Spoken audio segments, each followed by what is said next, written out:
Assalamu alaikum, peace and blessings. Welcome to Modest Beauty Podcast. I'm your host, Khalida the Model, and today's special guest is 13-year-old Zaira Kabibi, who is an entrepreneur, model, and actress. She is the co-owner of a 15-time award-winning Bourne Brilliant, which we will talk about that, co-owning it with her two sisters. And 2 years ago, Zaira decided to use her sewing and design skills to launch her company called Kabibi Collections. That's one company I would like to elaborate a little bit on as well.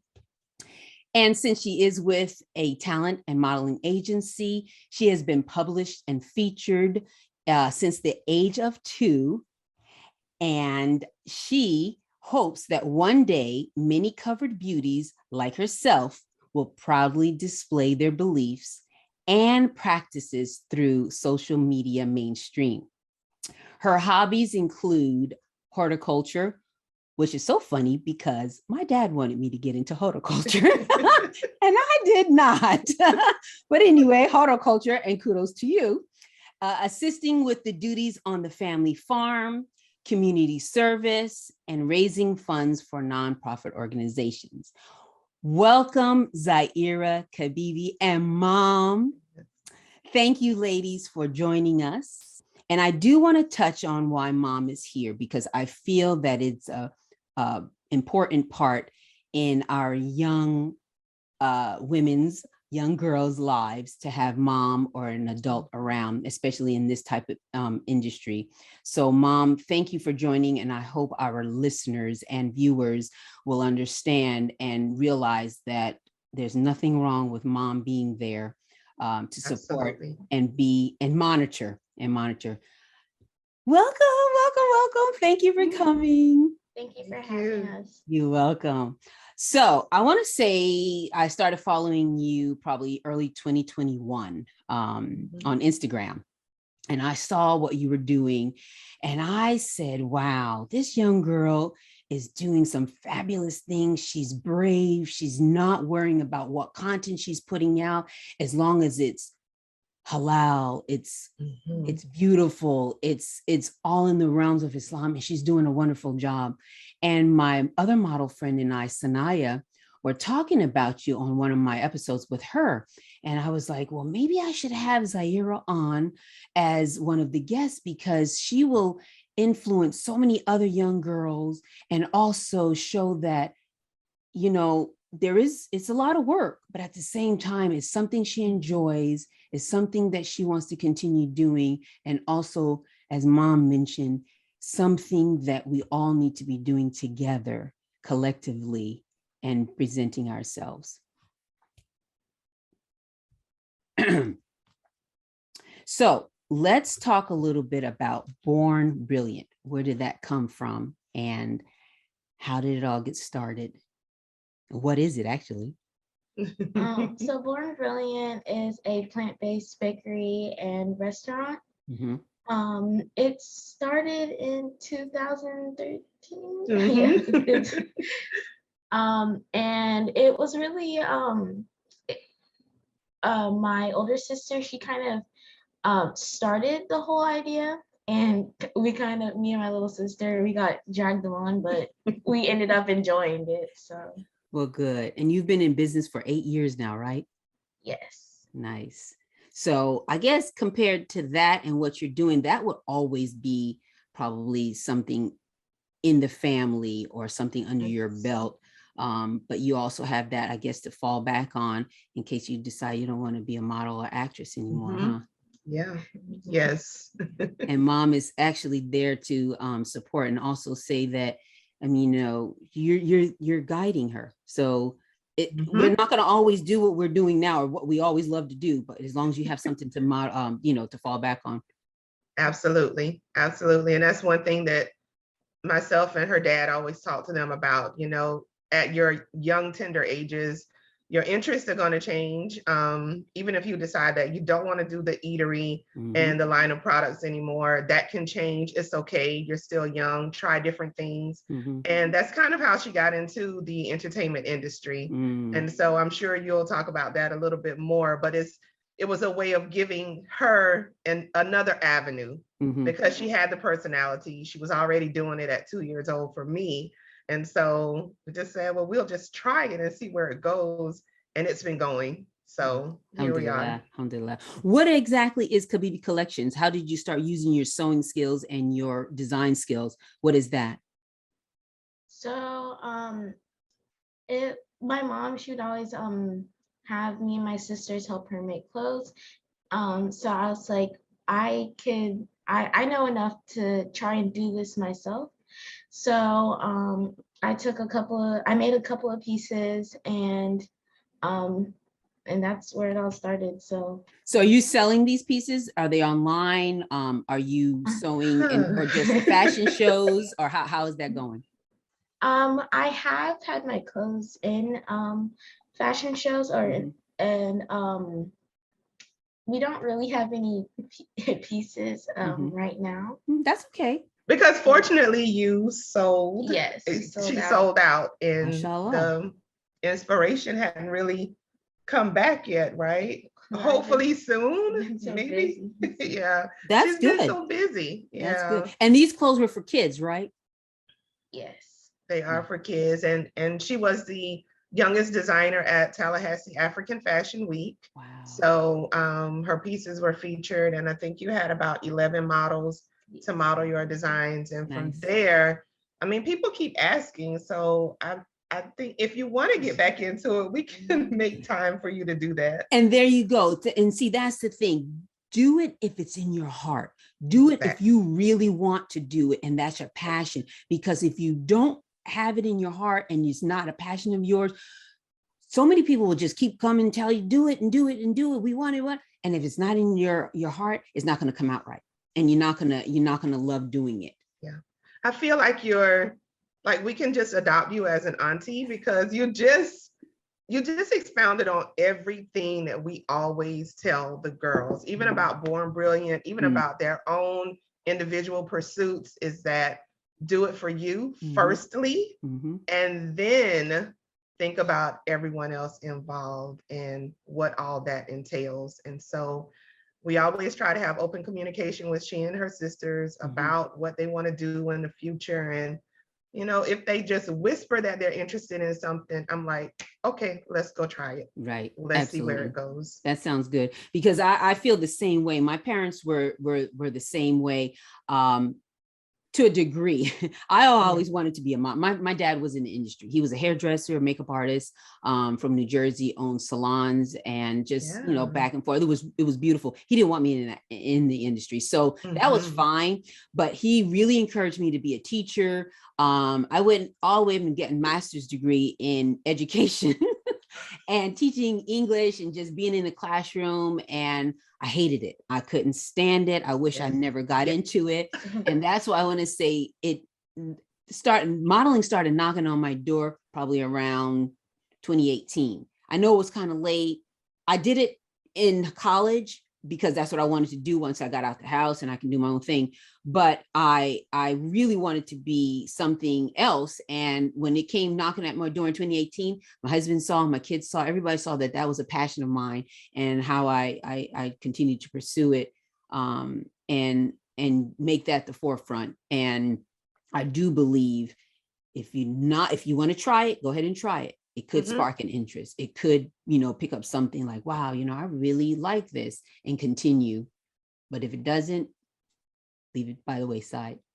Exactly. The other side of that conversation is that dreams and goals do not have an expiration date or a start date. So they're non-perishable. Right. I mean, and you know, in my household, we always say, you're never too late. And I have a saying, I can't find my little saying right now, but it says, start where you are. Start where you are. Start where you are. And so, you know, I can't believe I can't find, oh, wait, I think I found it. Start where you are, use what you have, and do what you can. There you go. Yes. So There you go. That's it. So what does fashion mean to you? This is what I normally open up with all my guests. What does fashion mean to you, Zaira? Well, I think fashion is a very like open topic. So for me, I think fashion is kind of it kind of expresses you as the designer. Mm-hmm. So like, do you like bright colors? Do you like more like black and white, like simple, I guess simple clothing? But for me, I like I like things that pop, things like very like Outgoing, Colorful. vibrant, Yeah. colorful. Mm-hmm. Mhm. Very expressive. And Yeah. what like patterns. and patterns? Okay, yes. Because not always solids are expressive enough. Sometimes you need patterns, like what like a pattern I have on. And what age were you when you started noticing fashion and started understanding modest fashion? I was probably like 6, 7. That early.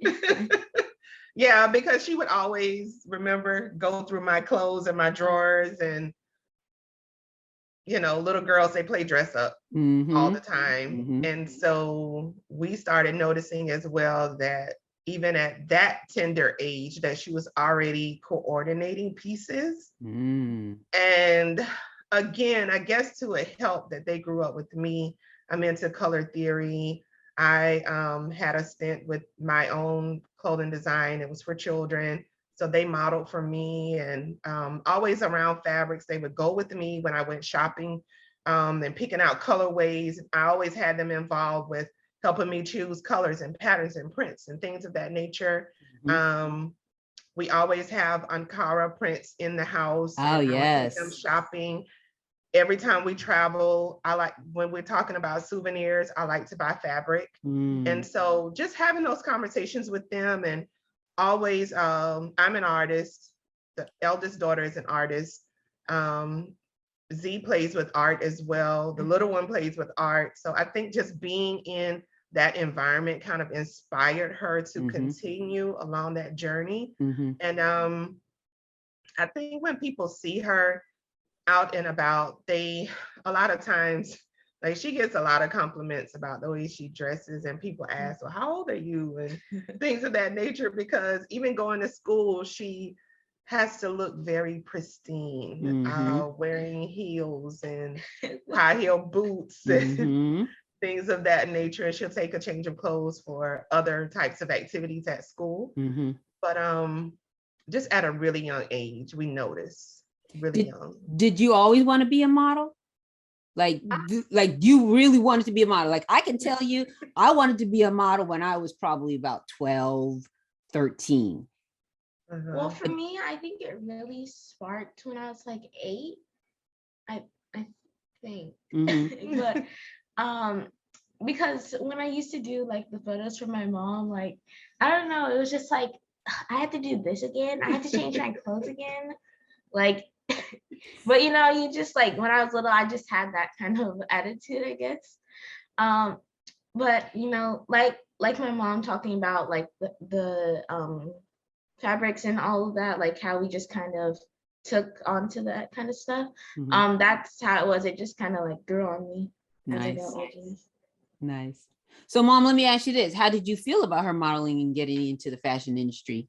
And were you a bit apprehensive? Because now it's not just among the neighborhood, the community, you and your business. It's in the industry. It's the type of people she's going to be embracing and the type of people she's going to be coming in contact with. It's a lot, and it still makes me nervous. So I was very apprehensive in the beginning.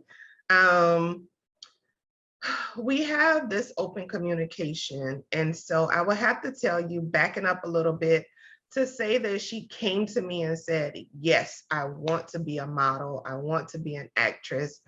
That conversation never really happened. It was just that we noticed that she was doing these different things, like having fashion shows in the house and dressing up her dollies a certain way. And so I would just say, well, why don't we just try this?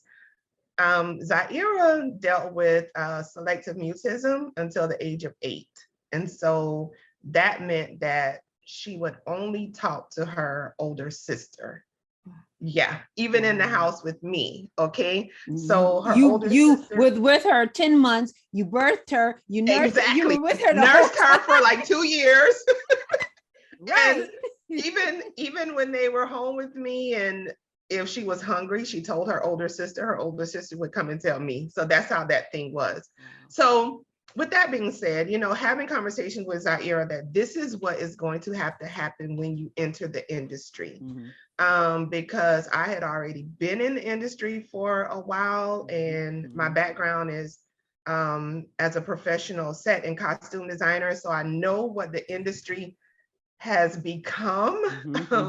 Having those conversations with her and saying, do you really want to do this? We're going to hold your hand. We're going to be with you. But this is what it entails. Of course, me as mom, very nervous, but letting her know that I'm going to be with her every step of the way as much as I can. And you see, I'm kind of a helicopter mom.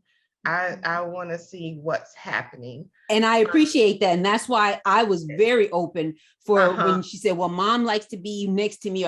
Absolutely. I have no problem with that. None. Yes. And that's what I want our viewers and listeners to know too, that there's no problem with that. And if they choose to do that, that they need to let the industry know ahead of time. They need to let the industry know. However, there are some times where I cannot be with her in the room and it grates my nerves, but this is what we signed up for. So again, with those initial conversations, just kind of trying to set her up for what is going to happen. We've been monitoring the industry for a couple of years before she got with her current agency. She was with another agency, and just talking to her about the different trends. And we talk a lot about what's happening in the industry. And that's my next question. Do you monitor her fashion choices and give her limitations and tell the designers or stylists who are styling her absolutely what you will and what she will and will not wear? Absolutely. Very upfront and open about what we will and will not wear and do. And sometimes that has not gone over very well with those in charge. And we're okay with that. We're out because we're not going to compromise our beliefs or the way we carry ourselves for the almighty dollar. That's because right. It's not mighty to us. That's right. Our beliefs come first. Also, just talking to the girls about, and Zaira in particular, about the way this industry is going. She had a few instances last year where she got really down about what was going on.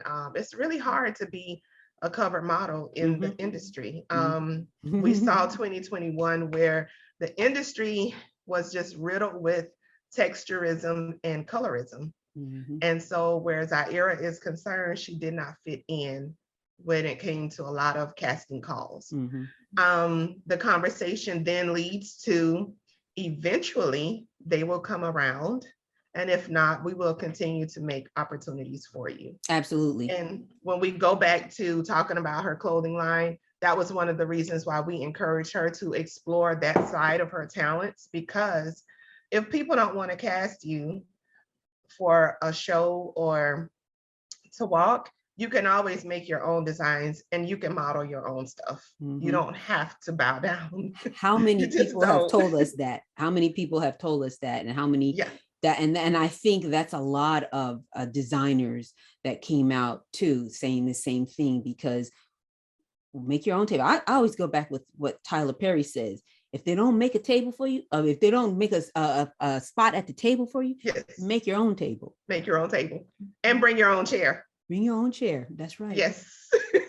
That's exactly what we talk about all the time. So I feel that she's in the right place. She has the right mind. And that's why I think why I was so impressed with her at this age. And she's been doing this I've only been following her for a year, but she's been doing this quite some time. So even at 10, 11, 9, 8, whatever, she has that mindset and that frame that she's not gonna bow down, like you said, or she's not going to just conform to what everybody else wants. She knows we go through the same thing. It's so difficult to get casted. But as soon as you're rejected so many times, I don't know about you, but it fuels me to keep going. Yeah. And keep going to the next call. And your mom is right. They're going to come around. They're going to, I mean, it's already has come around, but they're real. It's just peppered in there right now. It's just sprinkled very lightly.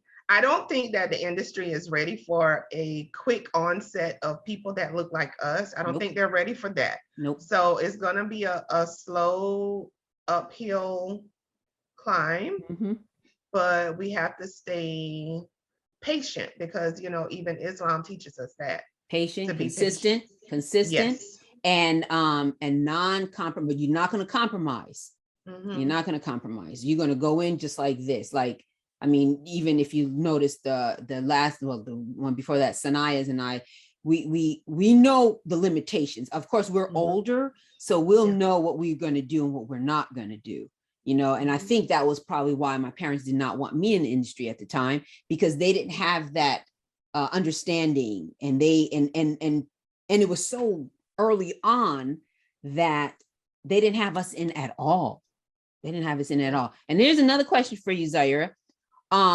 Who is your favorite model and why?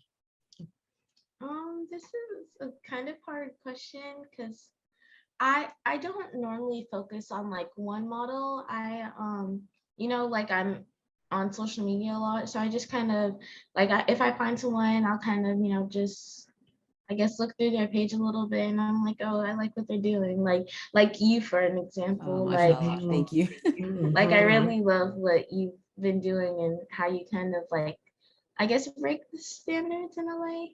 Yeah, she has broken a lot of the, you know, the expectations of what's out there. Yeah, this is something that we talk a lot about, you know, and you're a great example of that, you know, just being very, I don't know, confident. And that's what these young girls need to see.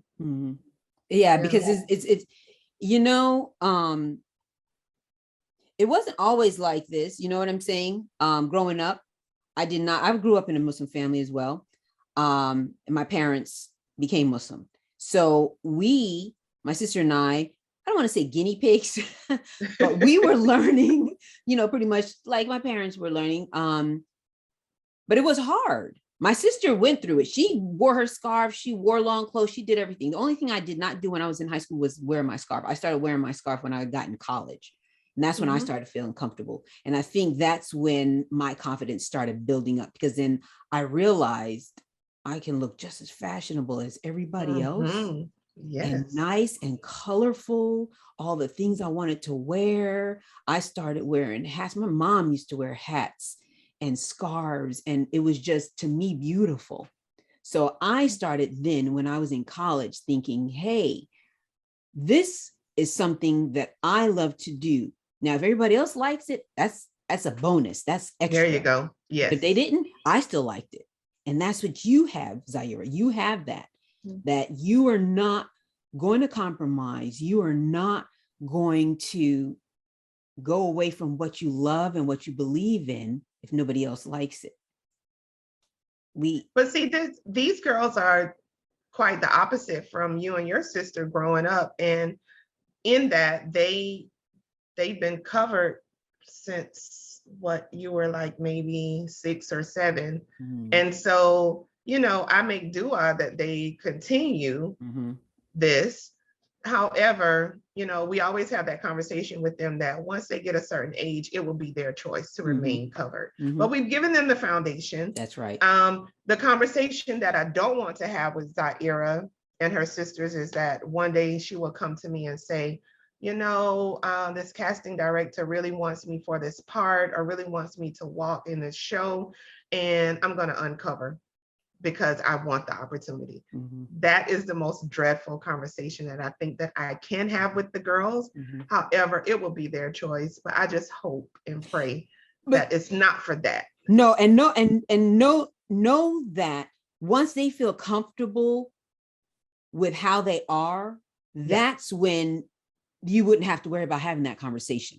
Okay. Because I've been in DC Fashion Week. I went in also a private showing for New York Fashion Week, and my friend Sanaya in the industry hard, like she's really thick in the industry, and that's why I go back to saying I think it's because of our experiences, because of we're a lot older, we're more comfortable, that we know what we're going to do and what we're not going to do. I'll wear my scarf up sometimes. I'll wear a hat.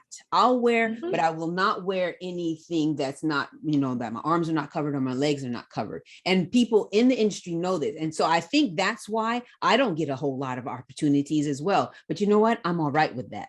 Because I am getting the opportunities and I am getting some type of exposure, which we will continue to get as long as we're consistent, as long as we stick by with what we are, what we believe in.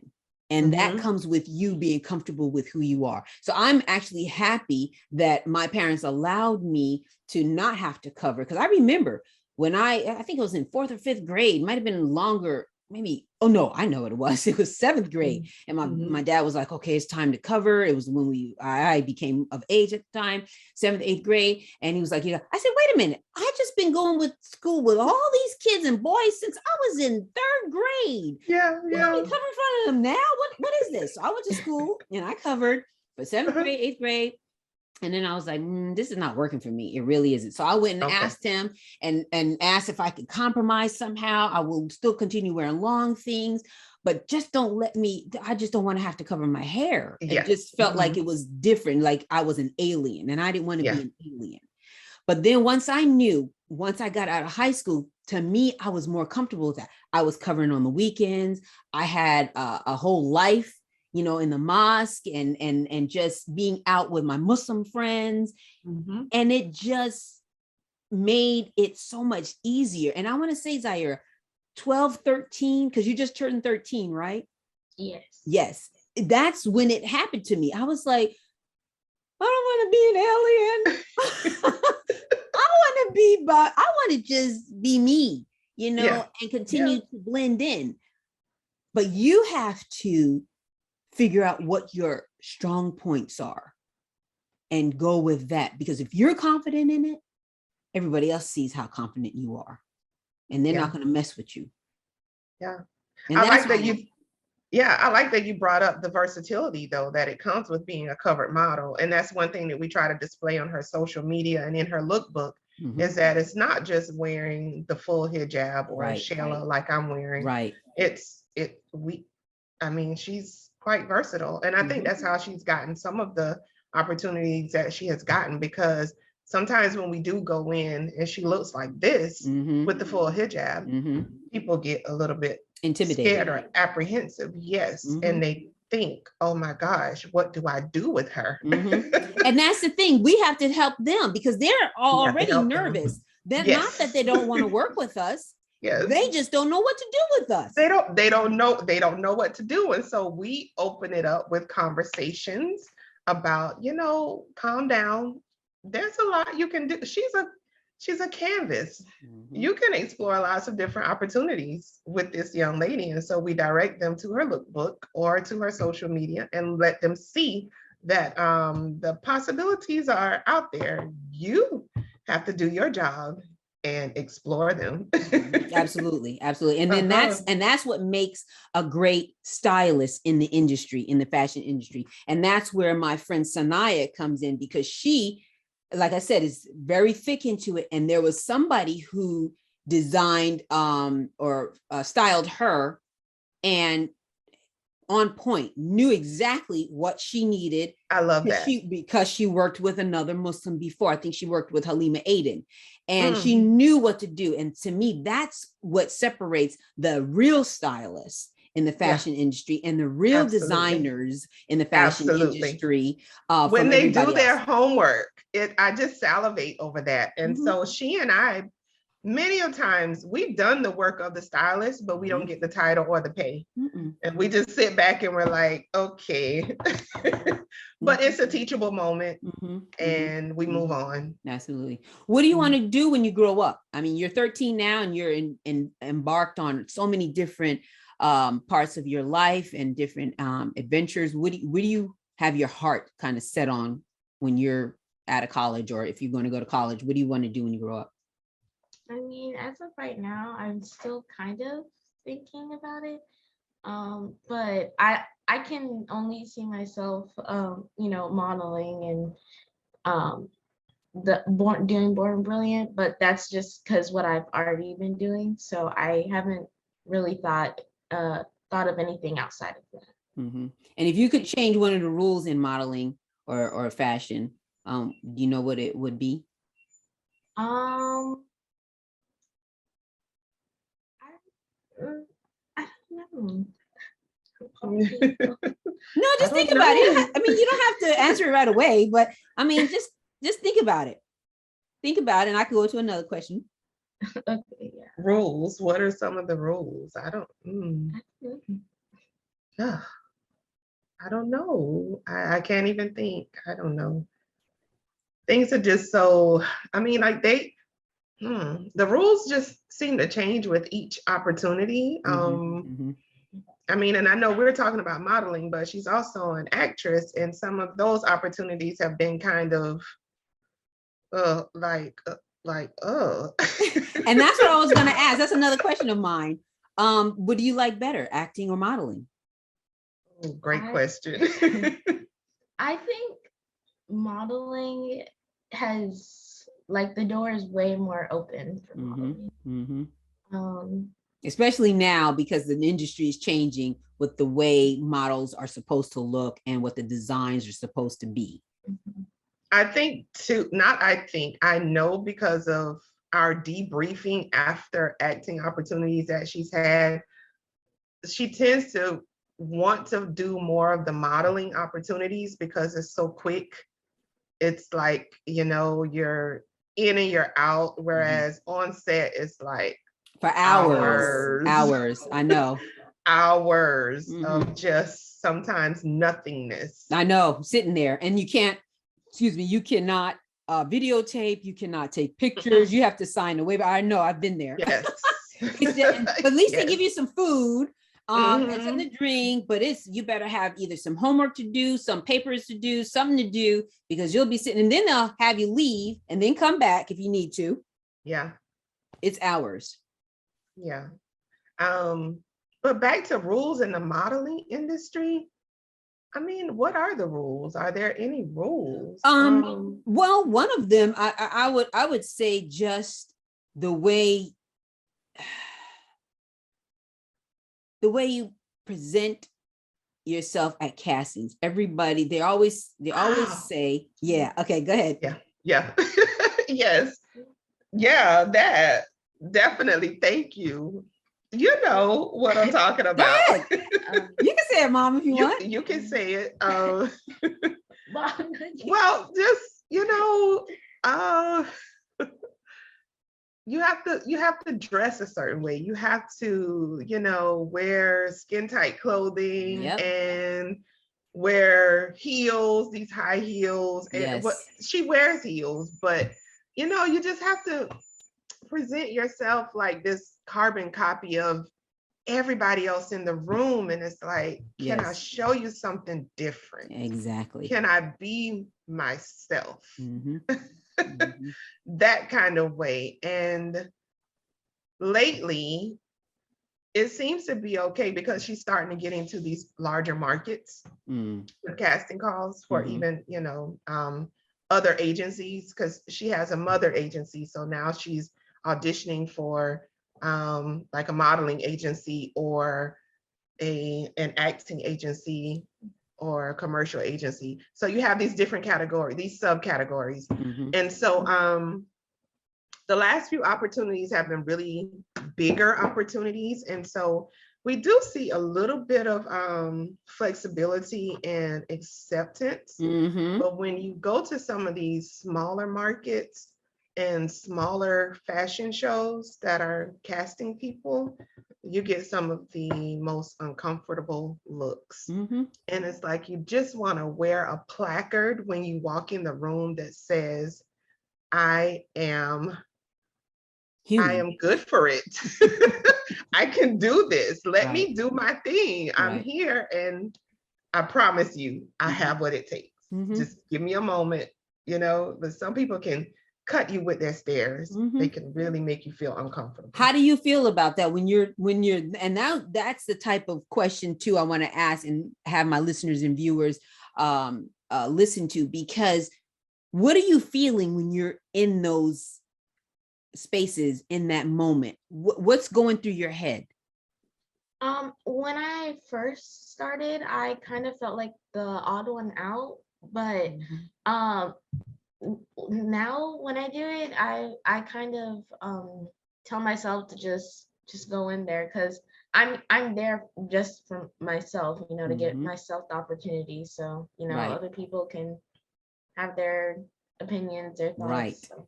Right. And that's the most impressive thing about you as well. When you had your first no, how was that experience, and what did you feel? I did feel a little defeated, but my mom kind of was like, you're gonna have other opportunities. This isn't such a, like, don't make such a big deal out of it. And so I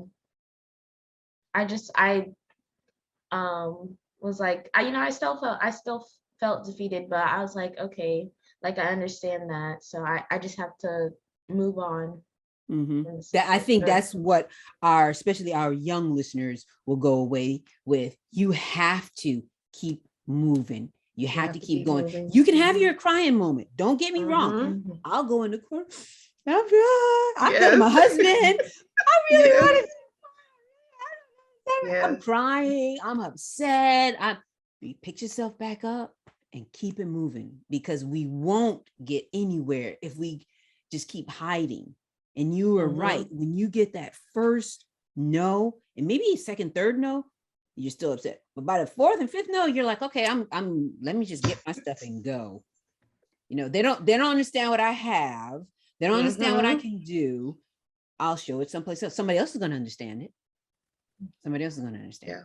And I think that's something that our young people need to know, even older people, I'm telling you, all of us need to know, it's not that bad once you get to your, several, 3 or 4, whatever, no's or doors closing in your face, and those cuts and stares that mom was talking about.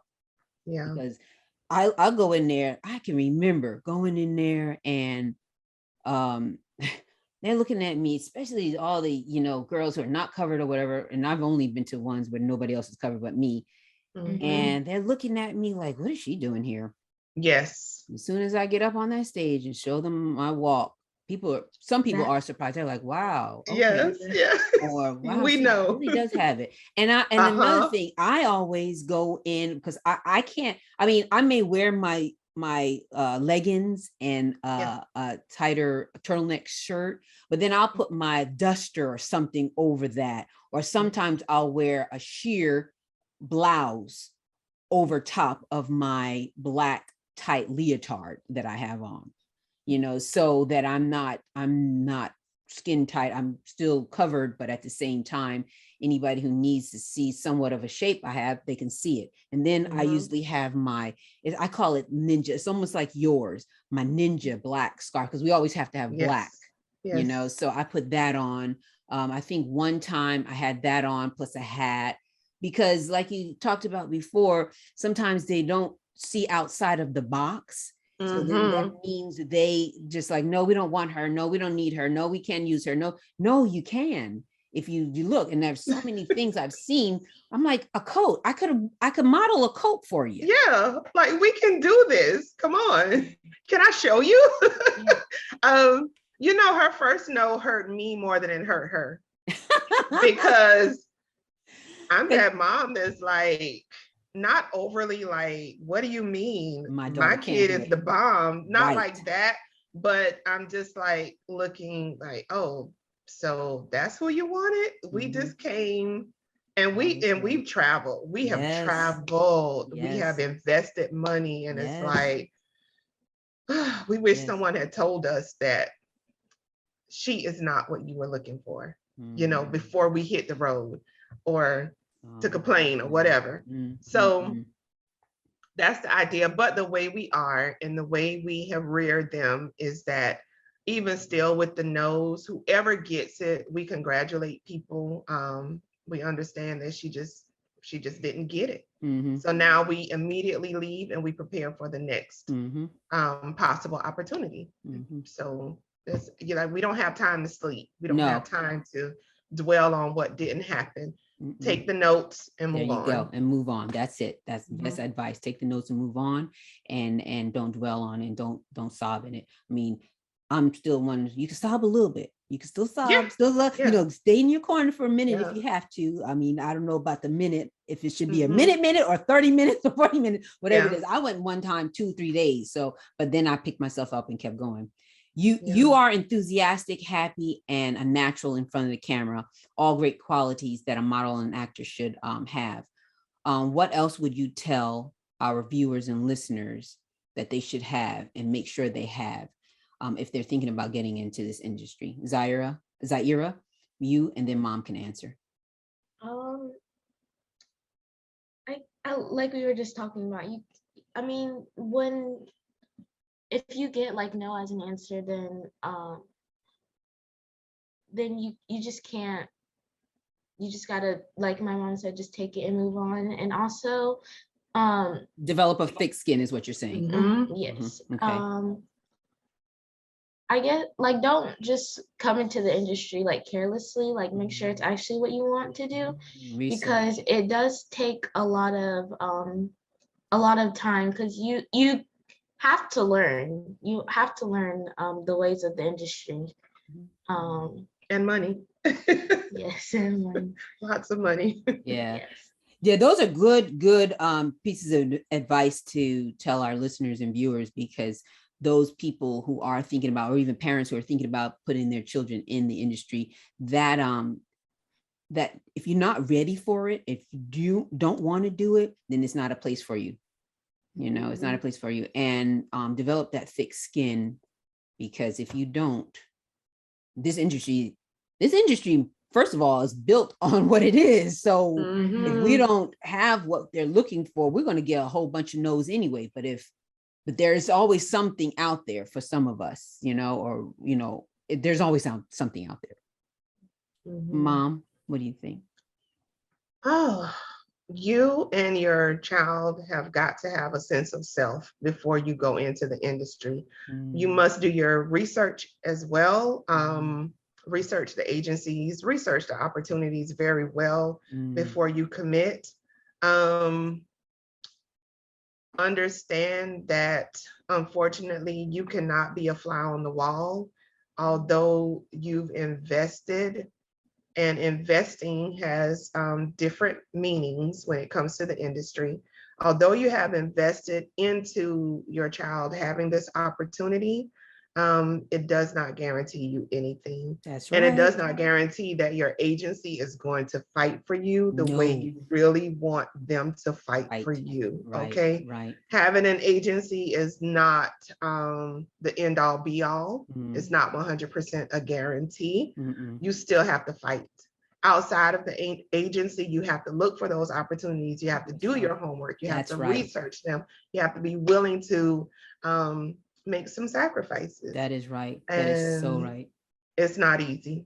It really isn't. They're not keeping you, me, or Sanaya, or any of us who are in this I guess facet of the industry. They're not keeping us on the forefront. They have their 15, 20, 30 girls that they want on the forefront. So like your mom was saying, we continue to do our own back end work. We research, opportunities up the wazoo. Like I know I've heard of opportunities that my agency hasn't even heard of. And then I'm sending it to them. Yes. And they're like, okay, yeah, let's submit you for this, or let's do this. And so you are nailed it on the nose 100%. We need to be in the industry. So don't leave it up to your agent. And as you were saying that, Mom, it kind of dawned on me that unless I don't know, maybe I need to do some more research. I kind of wish there was some more Muslim agencies or agents, because there are a couple, but there's so many of us Muslims in the industry, and that's entertainment industry.